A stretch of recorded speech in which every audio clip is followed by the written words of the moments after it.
श्री गुरु ब्रह्म महिमालेख शरण। श्री गुरु ब्रह्म महिमालेख शरण। श्री गुरु ब्रह्म महिमालेख शरण।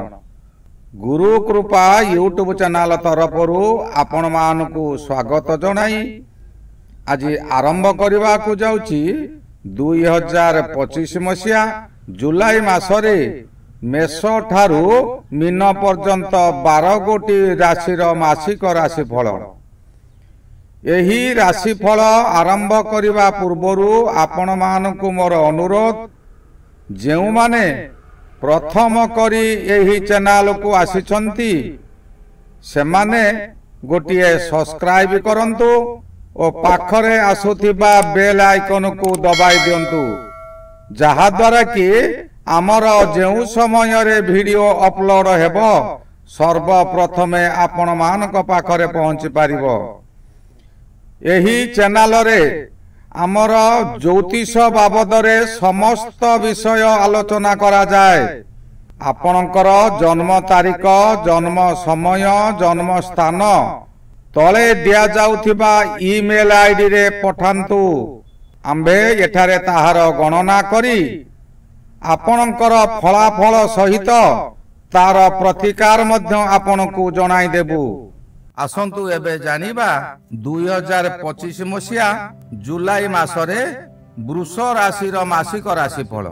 यही वृष राशि बहु दिन परे वृष राशि भाग्य खोली जाउची। मासर आरंभरु बृहस्पति महाग्रह द्वितीय रे रही आपनकु शुभ फल देबे। शनि मध्य शुक्र मध्य जन्म रे रही शुभ फल। शनि एकादश रे रही शुभ फल देबे। राहु दशम रे रही शुभ फल देबे। रवि मासर द्वितीयार्ध ठारू शुभ फल देबे। रवि ग्रह द्वितीयार्ध पाखरु तृतीय को जिबे। द्वितीय रवि जहा की प्रथमार्ध रहिची यहा ओडिया मासर 15 दिन परे अर्थात जेउ राशि रे रवि गोचर रे भ्रमण करुथिबे सेही राशि 15 डिग्री ठारू शुभ फल दियंती। द्वितीय रे रवि प्रथम रे थिबारु आपणकर बहु दूरदृष्टि रहिबो।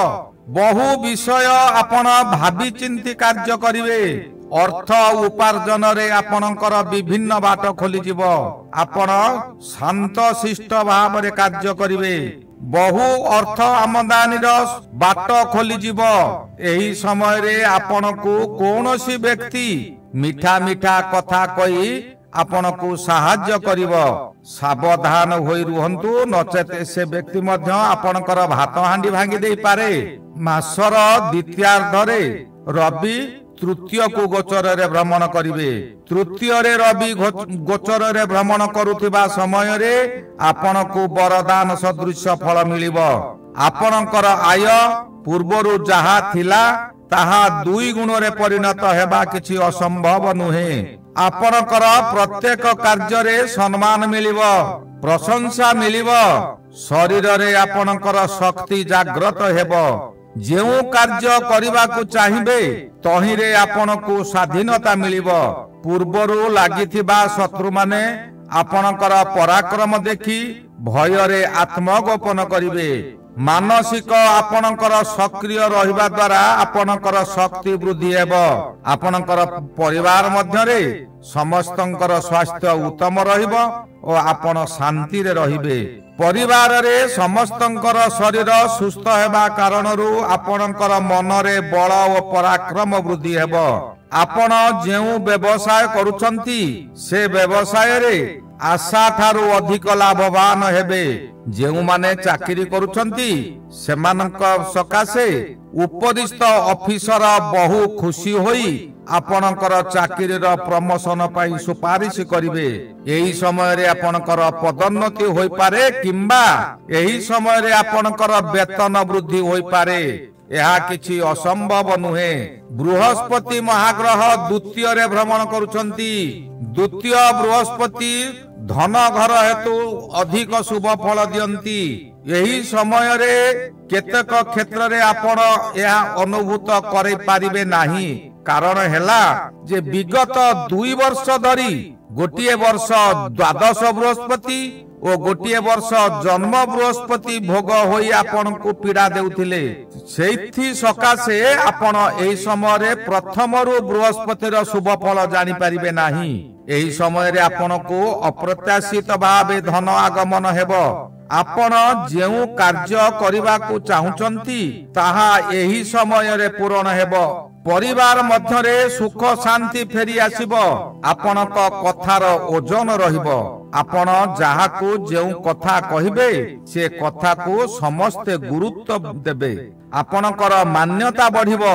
ଏହି ସମୟରେ ଆପଣ ନୂତନ କର୍ମ କରି ଆନନ୍ଦିତ ହେବା ସହିତ ସମସ୍ତଙ୍କୁ ଚକିତ କରିଦେବେ। ଶୁକ୍ର ମହାଗ୍ରହ ବୃଷ ରାଶି ସକାଶେ ଜନ୍ମରେ ଭ୍ରମଣ କରୁଅଛନ୍ତି। ଜନ୍ମରେ ଶୁକ୍ର ଭ୍ରମଣ କରୁଥିବା ସମୟରେ ଆପଣ ଯେଉଁ କାର୍ଯ୍ୟ କରିବାକୁ ଚାହିଁବେ ସେ କାର୍ଯ୍ୟ ଆପଣ ପୂରଣ କରିପାରିବେ। ନିଜେ ନୂତନ ପୋଷାକ ପିନ୍ଧିବା ସହିତ ପରିବାରକୁ ମଧ୍ୟ ନୂତନ ପୋଷାକ ଆଣିଦେବେ। ପୁରୁଣାକୁ ଆପଣ ପ୍ରତ୍ୟାଖ୍ୟାନ କରିବେ। ଆପଣ ପୂର୍ବରୁ ଯେଉଁ କାର୍ଯ୍ୟ କରୁଥିଲେ ସେ କାର୍ଯ୍ୟକୁ ଛାଡ଼ି ନୂତନ କାର୍ଯ୍ୟ ସକାଶେ ମନ ବଳାଇବେ। ଏହି ସମୟରେ ମଧ୍ୟ ନୂତନ ନୂତନ ଖାଦ୍ୟ ପ୍ରସ୍ତୁତ କରି ନିଜେ ଖାଇବେ ଓ ଅନ୍ୟମାନଙ୍କୁ ଖୁଆଇବେ। ପ୍ରେମ ସମ୍ପର୍କରେ ମଧୁର ସମ୍ପର୍କ ହେବ। ଆପଣଙ୍କୁ ଏତେ ସୁଖ ମିଳିବ ଯେ ଆପଣ ଏହି ସମୟରେ ରାଜା ପରି ସୁଖ ଭୋଗ କରିବେ। ଶୟନ ସମୟରେ ଉତ୍ତମ ଶଯ୍ୟା ମିଳିବ। ରାତ୍ରି ସମୟରେ ସୁଖ ନିଦ୍ରା ହେବ। ଶନି ମହାଗ୍ରହ ମଧ୍ୟ ଏକାଦଶରେ ଅଛନ୍ତି। ଏକାଦଶ ଶନି ସର୍ବଦା ଶୁଭ ଫଳ ଦିଅନ୍ତି। ଏକାଦଶରେ ଶନି ଗୋଚର ସମୟରେ ହଠାତ୍ ଆପଣଙ୍କୁ ଭିକାରୀରୁ ରାଜସିଂହାସନ ଦେଇପାରନ୍ତି। ଆପଣଙ୍କୁ ସେନା ନାୟକ ବା ଜନନାୟକ କରିଦେଇ ପାରନ୍ତି। ଆପଣଙ୍କର କର୍ମକ୍ଷେତ୍ରରେ ଉଚ୍ଚ ଆସନ ପ୍ରାପ୍ତି ହେବ। ଆପଣଙ୍କର ପୂର୍ବ ଋଣ ସୁଝିବାର ଶକ୍ତି ଓ ସମର୍ଥ ଆସିଯିବ। ପ୍ରତ୍ୟେକ ସ୍ଥାନରେ ଆପଣ ସମ୍ମାନର ପ୍ରିୟ ପାତ୍ର ହେବେ। ଆପଣଙ୍କର ପ୍ରୀତି ଲାଭ ହେବ। ଏହି ସମୟରେ ପ୍ରତ୍ୟେକ କାର୍ଯ୍ୟରେ ଆପଣଙ୍କର ବିକାଶ ହେବ। ଆପଣଙ୍କ ମଧ୍ୟରେ ଯାହା କି ପ୍ରତିଭା ଅଛି ସେ ପ୍ରତିଭା ଏହି ସମୟରେ ଚତୁର୍ଦିଗରେ ବିକାଶ ହେବ। ଏହି ସମୟରେ ଆପଣ ଏପରି କର୍ମ କରିବେ ଯେଉଁଥିରେ ପୁରସ୍କାର ମଧ୍ୟ ପାଇପାରନ୍ତି। କୌଣସି ମନ୍ଦିରକୁ କିଛି ଦାନ କରନ୍ତୁ। ଛୋଟା ଲୋକମାନଙ୍କୁ ବସ୍ତ୍ର ଓ ଖାଦ୍ୟ ଖାଇବାକୁ ଦିଅନ୍ତୁ। ଶନିଙ୍କର ମାତା ଦକ୍ଷିଣ କାଳୀ, ଏଣୁ ସର୍ବଦା କାଳୀଙ୍କର ସେବା ନିମନ୍ତେ 9 ବର୍ଷରୁ କମ ବାଳିକା ମାନଙ୍କୁ ବସ୍ତ୍ର ଦେଇ ତାଙ୍କ ମନକୁ ଖୁସି ରଖନ୍ତୁ। ଏହା ଦ୍ୱାରା ଆଗାମୀ ଦିନ ମାନଙ୍କରେ ଆପଣଙ୍କର ଶୁଭ ହେବ। ରାହୁ ମଧ୍ୟ ଏହି ସମୟରେ ଦଶମରେ ରାହୁ ଗୋଚରରେ ଭ୍ରମଣ କରିବା ସମୟରେ ଖାଲି ଶୁଭ ଫଳ ଦିଅନ୍ତି। ରାହୁ ଯଦି ମୁଖ୍ୟ କେନ୍ଦ୍ରରେ ଅବସ୍ଥାନ କରନ୍ତି ତେବେ ଶୁଭ ଫଳ ନିଶ୍ଚୟ ମିଳିବ। ଦଶମ ଘର ହେଉଛି ରାଶି ଚକ୍ରର ମୁଖ୍ୟ କେନ୍ଦ୍ର। ଏହି ସମୟରେ ପୂର୍ବରୁ ଚେଷ୍ଟା କରି ଆପଣ ଯେଉଁ କାର୍ଯ୍ୟମାନ କରିପାରୁ ନଥିଲେ ଏବେ ତାହା ଅତି ସହଜରେ କରିଦେଇ ପାରିବେ। ଯେଉଁମାନେ ଚାକିରି କରି ଉପରିସ୍ଥ ଅଫିସରଙ୍କ ନିକଟରୁ ବହୁ ହଇରାଣ ହେଉଥିଲେ ଏହି ସମୟରେ ଆପଣଙ୍କର ସେ ଅସୁବିଧା ସମୟ ତୁଟିଯିବ। ସେହି ଅଫିସର ଆପଣଙ୍କୁ ଶୁଭ ଦୃଷ୍ଟିରେ ଦେଖିବେ, ଭଲ ଦୃଷ୍ଟିରେ ଦେଖିବେ। ଆପଣଙ୍କୁ ସ୍ନେହ ମଧ୍ୟ କରିପାରନ୍ତି। ଆପଣଙ୍କର ଏହି ସମୟରେ ପଦୋନ୍ନତି ହେବାର ବହୁ ସମ୍ଭାବନା ଅଛି। ଆପଣ ନୂତନ ବ୍ୟବସାୟ ମଧ୍ୟ କରିପାରନ୍ତି। ନୂତନ ବ୍ୟବସାୟ ସକାଶେ ଆପଣ ଯୋଜନା ପ୍ରସ୍ତୁତ କରିବେ। ମଙ୍ଗଳ ମହାଗ୍ରହ ଏହି ସମୟରେ ଚତୁର୍ଥରେ ଅଛନ୍ତି। ଏହି ଚତୁର୍ଥ ମଙ୍ଗଳ ବହୁ ଅଶୁଭ ଫଳ ଦେବା କଥା, କିନ୍ତୁ ଶନି ରାହୁ ବୃହସ୍ପତି ଏ 3 ଗୋଟି ଗ୍ରହ ଶୁଭରେ ଥିବାରୁ ମଙ୍ଗଳ ଅଧିକ ଅଶୁଭ ଫଳ ଦେବେ ନାହିଁ। ତଥାପି ଆପଣ ସତର୍କ ରୁହନ୍ତୁ। ଏହି ସମୟରେ ଆପଣଙ୍କର ଭୂମି ହାନି ହୋଇପାରେ। ଗାଡି ଘୋଡା ଯଦି ଆପଣଙ୍କର ଅଛି ଏହି ସମୟରେ ତାହା ବାରମ୍ବାର ଖରାପ ହେବ। ଫୌଜଦାରୀ ମାମଲାରେ ଆପଣ ଦଣ୍ଡିତ ହୋଇପାରନ୍ତି। ମାତା କିମ୍ବା ସ୍ତ୍ରୀଙ୍କର ଶରୀର ବହୁତ ଅସୁସ୍ଥ ରହିବ। ଏହି ସମୟରେ ତାଙ୍କର ଜ୍ୱର ରୋଗ ହୋଇପାରେ, ପେଟ ରୋଗ ହୋଇପାରେ, ଆମାଶୟ ରୋଗ ମଧ୍ୟ ହୋଇପାରେ। ସ୍ୱାସ୍ଥ୍ୟ ହାନି ହେବ, ମଥା ବିଚଳିତ ହେବ। चाकरी करिथिबा व्यक्ति माने सेमानक चाकरी चली जाई पारे जदि सतर्क न रहिबे चाकरी चली जाई पारे। पूर्वरु जदि आपण अहंकार करिथिबे तेबे बहु स्थान बुली बहु व्यक्ति को साक्षात करी गुड़ाए अर्थ श्राद्ध करिवे सिना किंतु किछि लाभ मिलिबो नाही। काहारी सहित गंडगोल होई आपणकर अस्त्राघात होई पारे।